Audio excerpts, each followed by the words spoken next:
So we've recently seen the rules for the new Eldar craft worlds. Now let's take a look at the new rules for the Harlequin Masques.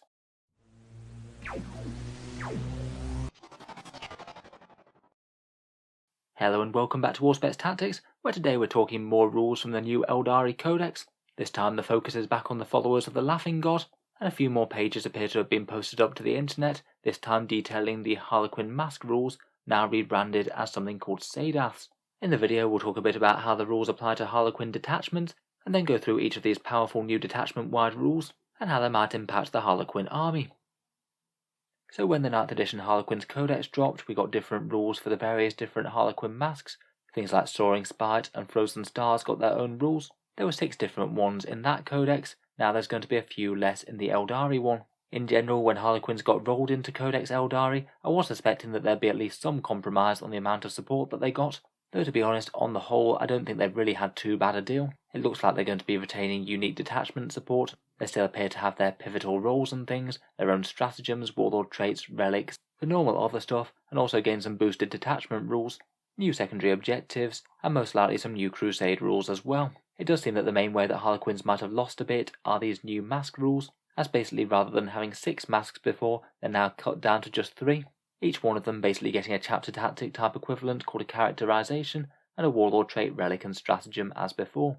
These masques appear to have been rebranded as Saedaths. I'm not sure if that's a term or not outside of 40k, but judging by Harlequin lore articles, it does appear that it's basically just another word for masque form, so it doesn't really reflect anything particularly new for the Harlequins.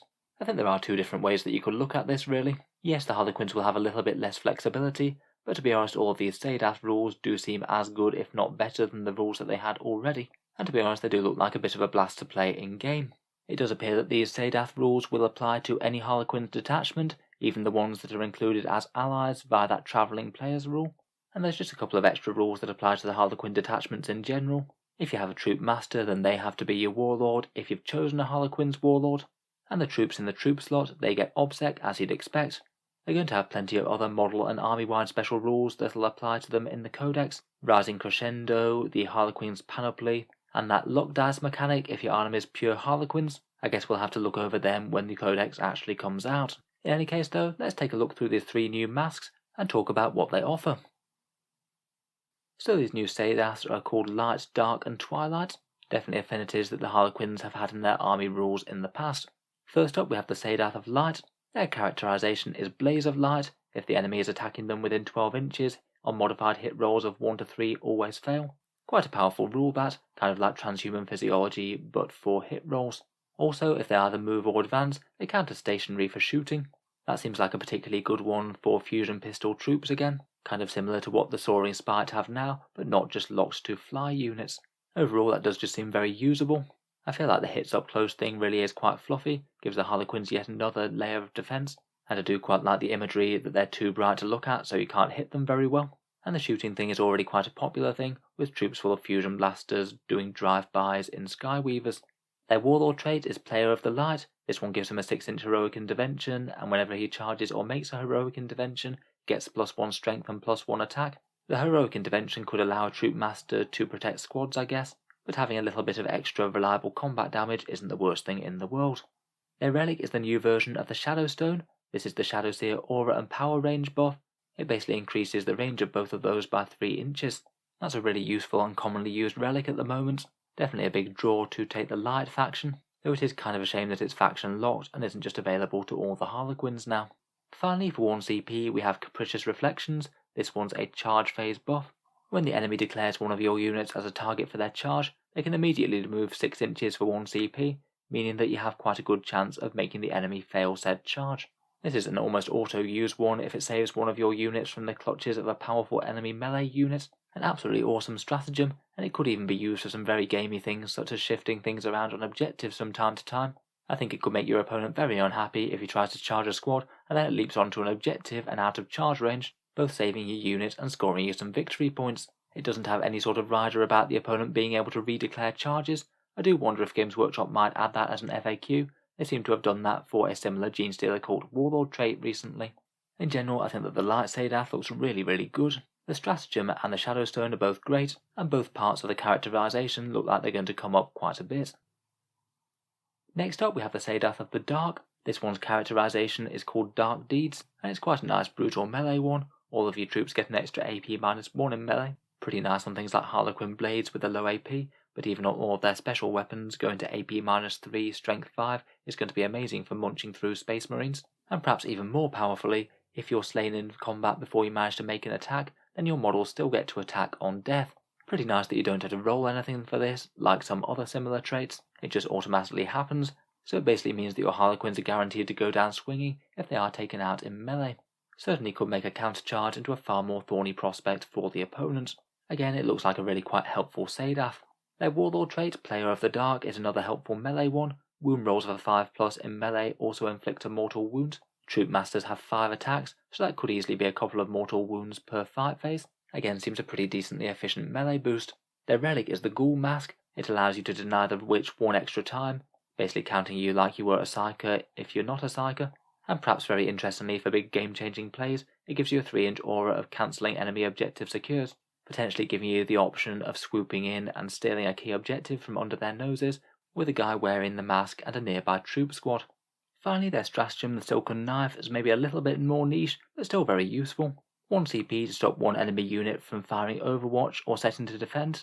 Basically a nice extra bit of insurance if you are just about to charge a really powerful unit, and you think that their Overwatch is going to do enough damage that you might not have enough Harlequins left when you get there. Again, I think the Dark one seems solid enough. I feel like their characterization might be a tiny bit weaker than the Light, but their mask is great and the stratagem is useful. Finally, we come to the Mask of Twilight. Their characterization is Twilight Falls. This gives you +1 attack in the first round of melee, and also piling in and consolidating an extra 2 inches. The +1 attack's basically always going to be useful. It's a far better melee buff than the Darkness +1 AP, but I'd say maybe the second bit is a little bit less useful. It does allow you a few more gamey shenanigans in the charge and pile in phase, but I think that fights in death can be quite problematic for anyone who's charging Darkness units.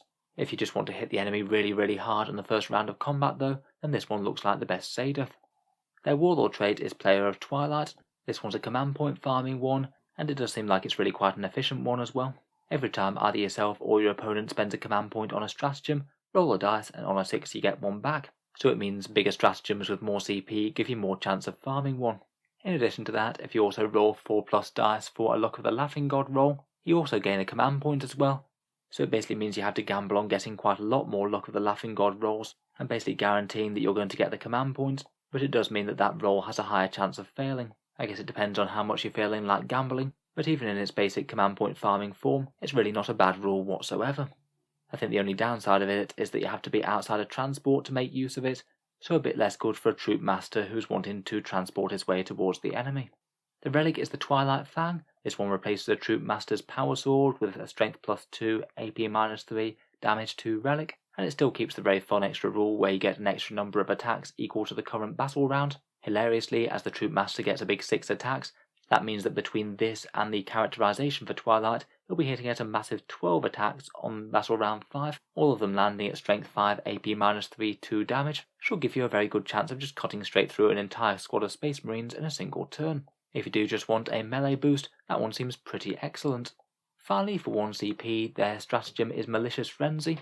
A nice simple melee boost this one, 6s to hit the enemy, auto wound them. Seems like a pretty reasonable one to use if you're charging something that's higher toughness than you have strength, maybe particularly if you're loaded up with a whole bunch of the Harlequin special weapons. They're all damaged too, but they might struggle to wound the opponent.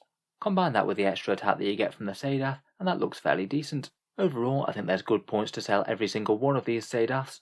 For me, initially, I think the ones that tempt me the most are either the Twilight or the Light. Raw extra melee damage from Twilight seems like it's just hard to go wrong with, and the Light's characterization does seem really quite handy. The Shadowstone's an excellent relic, and Capricious Reflections looks like it could be seriously good fun when the opponent's trying to charge you. So anyway, let me know what you think of the new incarnation of the Harlequin Masques down in the comments below. I'm interested to hear from any Harlequins players. Which one of these are you guys most drawn to? If you've enjoyed the video, feel free to subscribe to Auspex Tactics, where I'll certainly be going over the Aeldari Codex in full, just as soon as we have the rules out.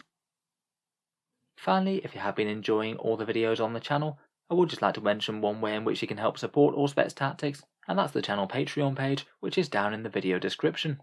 Making all these videos and updates does take a fair amount of time, and if you are enjoying regularly, any support is enormously appreciated.